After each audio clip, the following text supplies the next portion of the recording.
بسم اللہ الرحمن الرحیم اللہم صل علی محمد و آل محمد.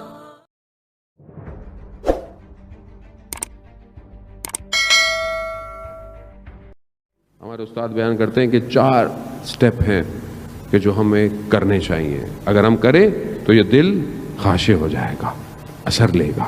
پہلی چیز وہ کہتے ہیں مراقبت ہے. مراقبت یعنی اپنا خود خیال رکھو. صبح شام خیال رکھو تم کر کیا رہے ہو، تم بول کیا رہے ہو، تم سن کیا رہے ہو، تم کھا کیا رہے ہو. مراقب رہو. جیسے انسان گاڑی چلاتا ہے ہائی وے پہ اور ہر طرف اس کی نگاہ ہوتی ہے، شیشے دونوں شیشوں کو دیکھ رہا ہے، بیک میرر کو دیکھ رہا ہے، فرنٹ پہ دیکھ رہا ہے. یعنی کیوں؟ یعنی کہیں سے بھی کوئی چیز آ سکتی ہے. بالکل حواس میں ذرا سی بھی غفلت کرے گا، اگر بغیر بیک میرر کے دیکھے گاڑی ٹرن کر لے تو دوسری گاڑی مار دے گی آگے اس کو. یعنی کیا ہے؟ یعنی مراقبت کرتا ہے. اپنی زندگی کی مراقبت کرو، دائیں سے بائیں سے، صبح سے شام سے. تمہاری زبان سے کچھ ایسا نہ نکلے جو کسی کو تکلیف دے. تمہاری کان ایسی چیز نہ سنے جو حرام ہو. تمہاری نگاہیں پاک ہونی چاہیے. شرم و حیا ہو تمہارے یہاں. معاشرے میں برائی ہے، معاشرے میں بے حیائی ہے، بے پردگی ہے، سب ہے، سب موجود ہے. انٹرنیٹ، موبائل آپ کے ہاتھ میں، کوئی آپ کو دیکھتا نہیں ہے، کوئی آپ سے پوچھے گا نہیں، آپ کچھ بھی دیکھیں. لیکن کیا چیز روکتی ہے؟ شرم و حیا روکتی ہے.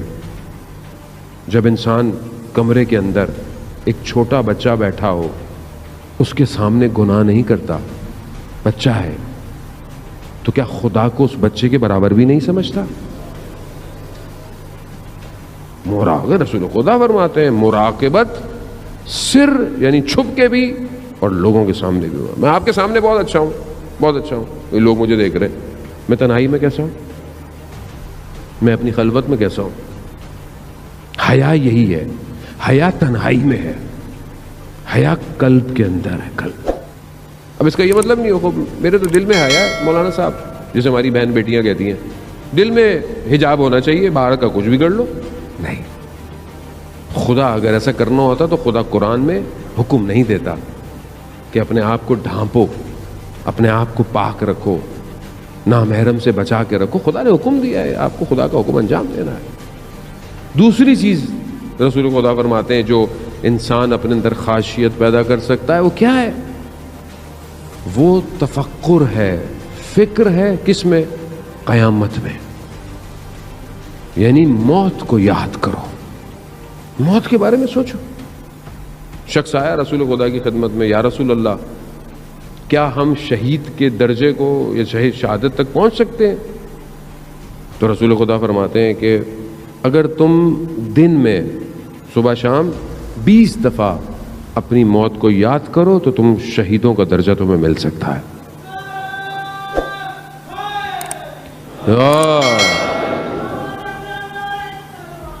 اللہم صلی علی محمد. خوب ایسی ہے انسان تفکر کرے، فکر کرے، انسان سوچے، موت کے بارے میں سوچیں. آپ اور ہم سب نے مرنا ہے. جب آپ موت کے بارے میں سوچیں گے تو آپ کی زندگی بہتر ہوگی. کیوں؟ کیونکہ آپ کسی کا حق نہیں کھائیں گے، کسی کو نقصان نہیں دیں گے. جو آپ کی ڈیوٹی ہے آپ اس کو انجام دے دیں گے. مرگ انسان کے تفکر کو صحیح رکھتی ہے اور بہترین عبادت ہے.